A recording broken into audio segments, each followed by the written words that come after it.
Good morning बच्चों। अग्रसेन कन्या महाविद्यालय की ऑनलाइन क्लासेज में आप सभी का स्वागत है। देखिए, अब से पहले हमने जूनियर सीनियर में हिंदी भाषा के विषय में पढ़ा था। भाषा क्या होती है, भाषा को किस तरह से लिखा जाता है, किस तरह से उसका उच्चारण किया जाता है, इस विषय को हमने जाना था। अब जैसे ही हम सीनियर पास करने के बाद जब हम उच्च शिक्षा स्तर में आते हैं, हम कॉलेज लेवल पर आते हैं, तो वहाँ हमारा हिंदी भाषा से, ऑप्शनल हिंदी के लिए कह रहा हूँ, हिंदी भाषा से इतना वास्ता नहीं रहता जितना हिंदी साहित्य से होता है, क्योंकि ऑप्शनल में केवल साहित्य होता है। हाँ, भाषा से इतना संबंध नहीं होता जितना साहित्य से होता है। हिंदी साहित्य क्या है, हिंदी साहित्य का इतिहास कब से प्रारंभ हुआ, हिंदी साहित्य के प्रमुख कवि कौन कौन से हैं, कौन हिंदी साहित्य के इतिहास को कितने भागों में बांटा गया है, और उन भागों के कौन कौन से कवि हैं, उनकी कौन कौन सी रचनाएं हैं, उन रचनाओं में उन्होंने क्या काव्यगत विशेषताएं रखी है, ये हमें बीए में जाकर के सीखना होता है। तो हमारी जो तीनों क्लासें हैं, जैसे हम सीनियर पास करने के बाद जब हम स्नातक स्तर पर आते हैं, तो स्नातक स्तर पर हमें हिंदी साहित्य को जानना होता है। तीनों सालों में हमारा हिंदी साहित्य होता है। साहित्य कब से प्रारंभ हुआ, साहित्य किस तरह से आगे बढ़ता गया, किस तरह के कवि उसमें हुए, उन्होंने किस तरह की रचनाएं रही, और उन रचनाओं की किस तरह की काव्यगत विशेषताएं रही, ये हमें इन तीनों सालों में सीखना होता है। तो देखिए, हिंदी में सबसे पहले हम हिंदी भाषा से ही चलते हैं कि भाषा क्या होती है, फिर भाषा के बाद हिंदी भाषा क्या है, और हिंदी भाषा के बाद हिंदी साहित्य क्या होता है। क्योंकि आप जानते हो कि साहित्य चाहे कोई सा भी हो, साहित्य चाहे कोई सा भी हो, लेकिन साहित्य का निर्माण होने से पहले सबसे पहले उस साहित्य की भाषा का विकास होता है। साहित्य चाहे कोई सा भी हो, चाहे अंग्रेजी हो, चाहे संस्कृत हो, चाहे हिंदी हो, सबसे पहले उसमें भाषा का निर्माण होता है। भाषा जब व्यापक रूप ले लेती है, भाषा जब विस्तृत रूप ले लेती है, तो धीरे धीरे उस भाषा को स्थायित्व प्रदान करने के लिए उसमें साहित्य का निर्माण होता है। तो ये निश्चित है कि साहित्य से पहले भाषा का विकास हुआ है। तो हम भाषा पे थोड़ी संक्षिप्त चर्चा कर लेते हैं, उसके बाद हम आपको साहित्य पर चर्चा करेंगे। तो सबसे पहले देखिए, तीन चीज़ें होती है। एक तो होती है भाषा, एक होती है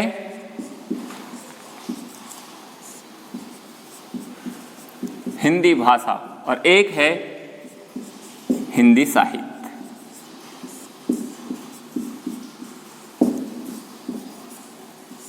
हमारा जो बीए का जो प्रमुख बिंदु है वो है हिंदी साहित्य। साहित्य क्या है, इसका प्रारंभ कब से हुआ, किस तरह के कवि हुए, ये हमारा प्रमुख बिंदु है। लेकिन इस पर चर्चा करने से पहले हम संक्षिप्त में भाषा और हिंदी भाषा पर भी चर्चा करेंगे। भाषा क्या होती है, सबसे पहले, अब से पहले भी पढ़ा होगा आपने जूनियर सीनियर में भी, भाषा किसे कहते हैं।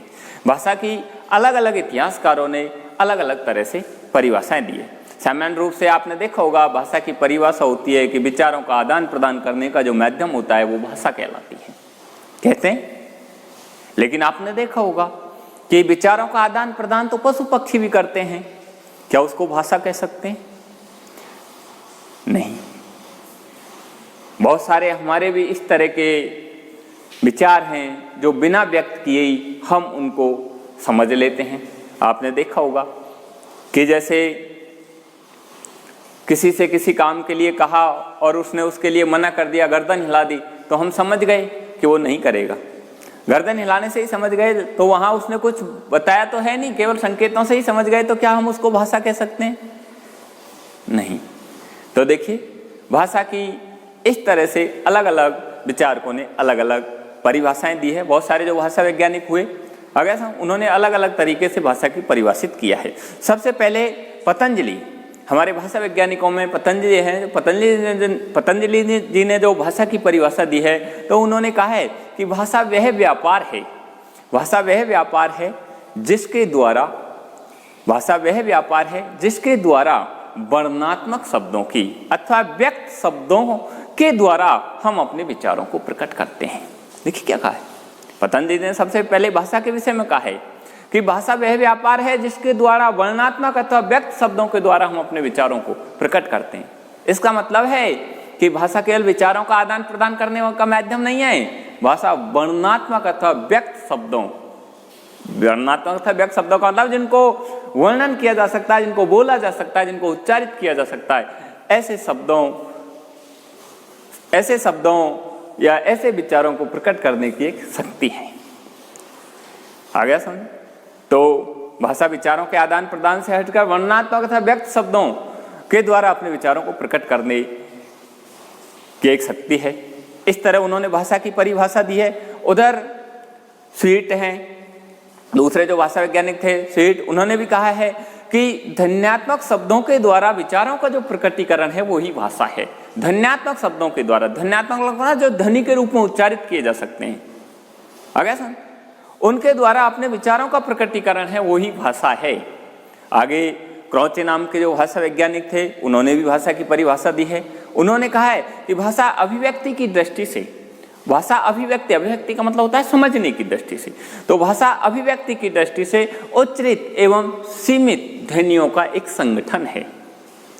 तो इस तरह देखिए भाषा की अलग अलग परिभाषा दिया। उच्चरित एवं सीमित ध्वनियों का एक संगठन है जिसके द्वारा हम विचारों का आदान प्रदान करते हैं। आ गया समझ? हमारे हिंदी साहित्य में है वो हिंदी भाषा के जो वैज्ञानिक हैं, उधर आपने देखा होगा कामता प्रसाद गुरु हैं। कामता प्रसाद गुरु ने कहा है भाषा के विषय में, क्या कहा है उन्होंने? कहा है भाषा के विषय में, भाषा वह साधन है जिसके द्वारा मनुष्य अपने विचारों को दूसरों तक पहुंचाता है और दूसरों के विचारों को आप समझ सकता है। देखिए क्या कहा है कामता प्रसाद गुरु ने, कहा है कि भाषा वह साधन है जिसके द्वारा मनुष्य अपने विचारों को दूसरों तक पहुंचा सकता है और दूसरे के विचार वो आप समझ सकता है, वो भाषा है। आ गया समझे? तो ध्यान रखना, भाषा की केवल यही परिभाषा नहीं होती है विचारों का आदान प्रदान, क्योंकि विचारों का आदान प्रदान पशु पक्षी भी करते हैं, लेकिन उसको हम भाषा नहीं कह सकते।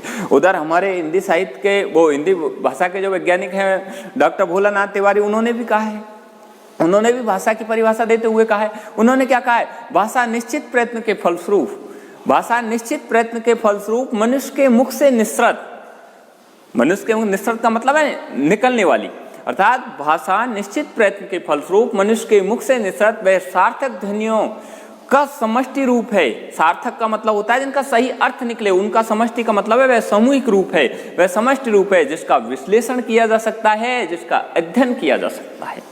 आ गया समझ? तो इस तरह भाषा की अलग अलग भाषा वैज्ञानिकों ने अलग अलग परिभाषा दी है, लेकिन इन सभी भाषाओं का जो सार्थक रूप है वो है कि भाषा व्यक्त वर्णों की ध्वनि को ही कहते हैं, अर्थात ऐसे वर्ण जिनको हम व्यक्त कर सकते हैं, चाहे बोल करके चाहे लिख करके, ऐसे उन व्यक्त ध्वनियों का जो संगठन है वही भाषा कहलाता है।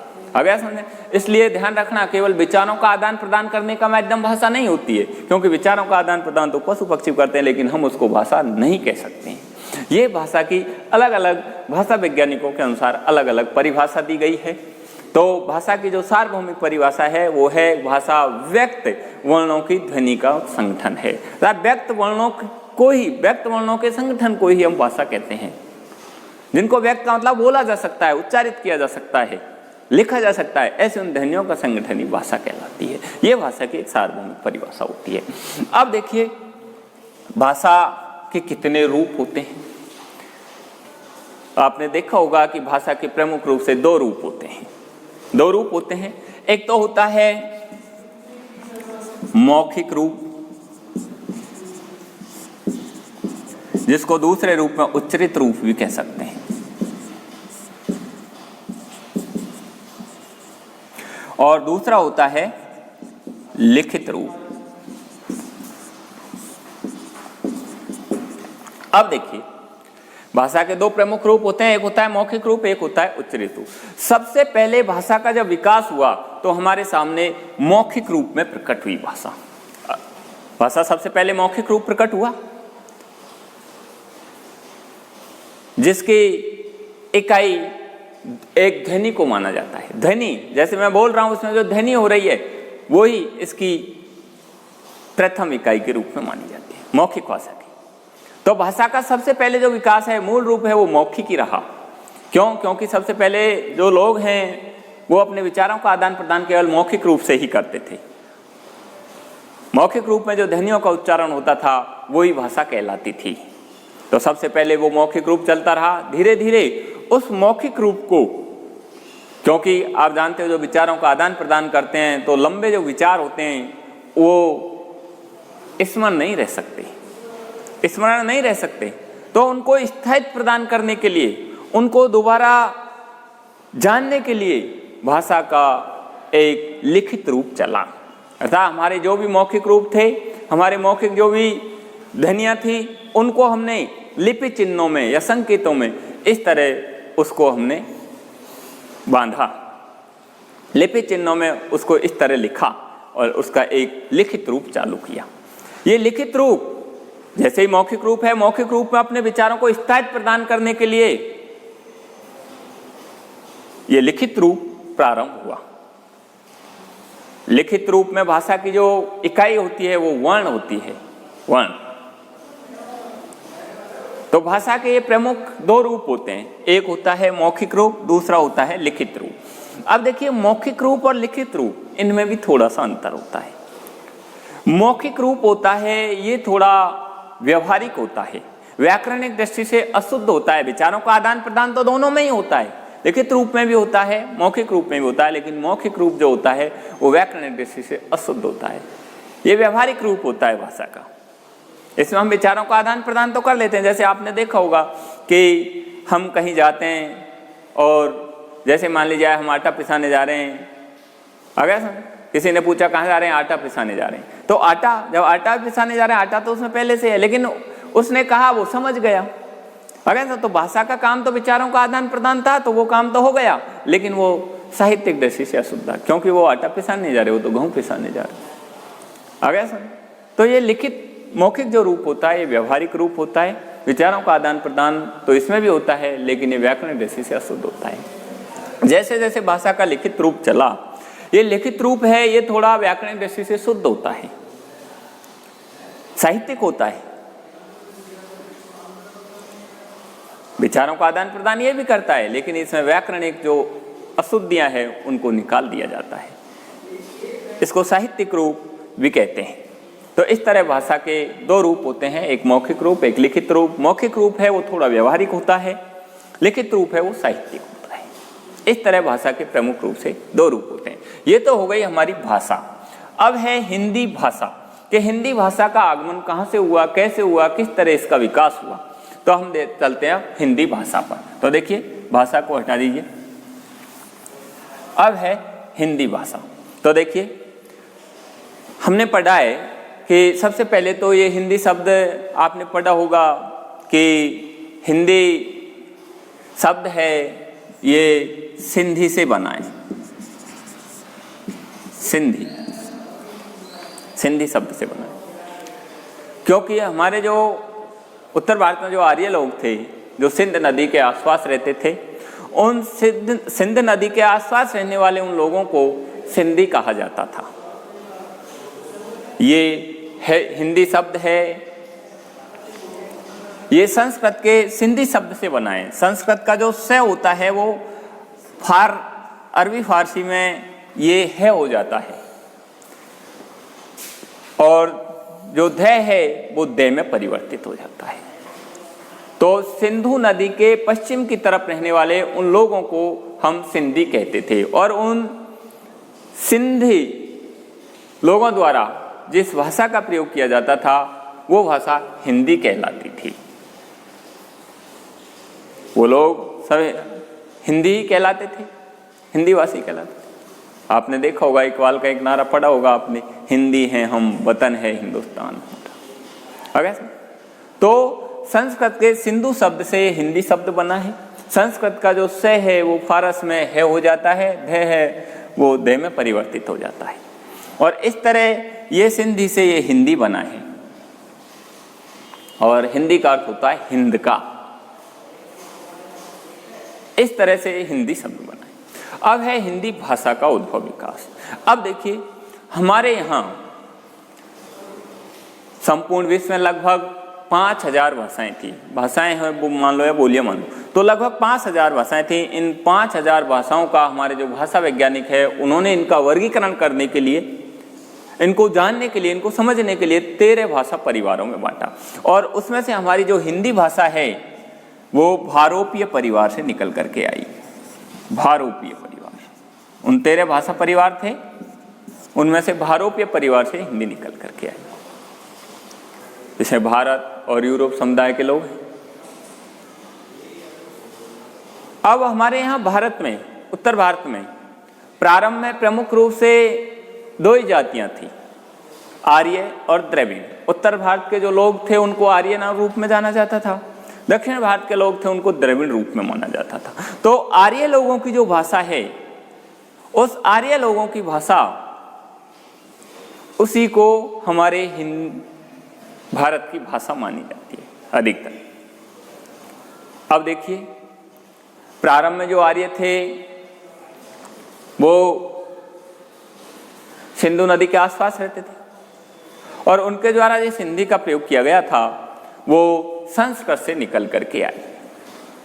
संस्कृत, क्योंकि आपने पढ़ा होगा हिंदी भाषा की जननी है वो क्या है, संस्कृत है।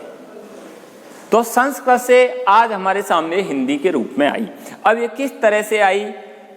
संस्कृत से हमारी जो भाषा है, जो हिंदी, जिसको आज हम खड़ी बोली मानक हिंदी के रूप में भी जानते हैं, ये किस किस भाषाओं के रूप में किस किस तरह से परिवर्तित होते आई? कब ये संस्कृत के रूप में थी और किस तरह से किन किन भाषाओं में ढल करके परिवर्तित होकर के आज हिंदी भाषा के रूप में आई? तो सबसे पहले हम चलते हैं हिंदी भाषा पर। तो देखिए, हिंदी भाषा का जो उद्भव और विकास है वो है लगभग 3500 वर्ष। आज से लगभग 3500 वर्ष पहले ये हिंदी भाषा है, ये किस भाषा के रूप में थी? ये थी संस्कृत भाषा के रूप में।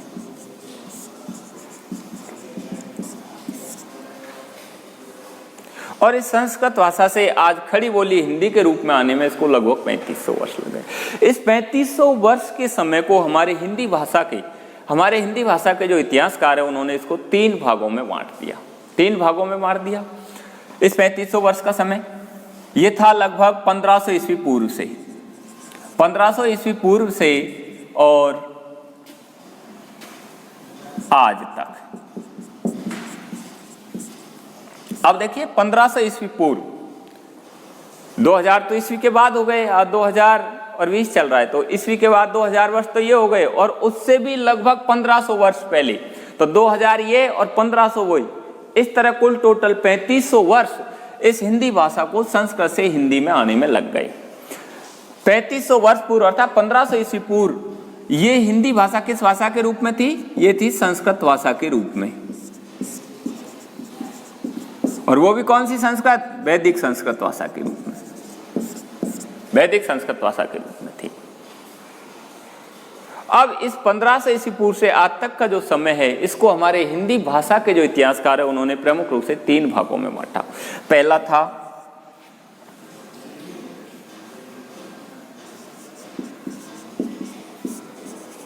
भाषा का प्रारंभिक काल,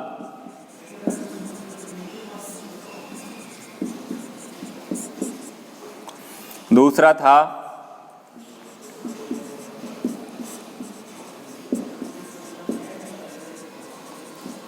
भाषा का मध्यकाल, और तीसरा था भाषा का आधुनिक काल। अब देखिए, भाषा का प्रारंभिक काल जिसकी समय सीमा थी 1500 ईस्वी पूर्व से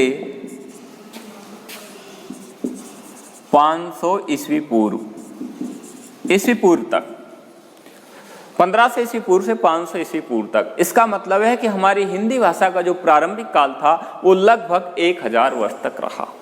अब इस 1000 वर्ष में हमारी हिंदी भाषा है वो किन भाषाओं के रूप में थी, कैसे कैसे किस किस भाषा में ढल करके किस तरह से इसमें परिवर्तन होता आया।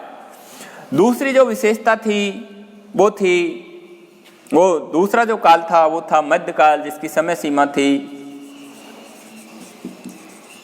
500 ईस्वी पूर्व से 1000 ईस्वी तक। अब देखिए, 1000 ईस्वी तक मध्यकाल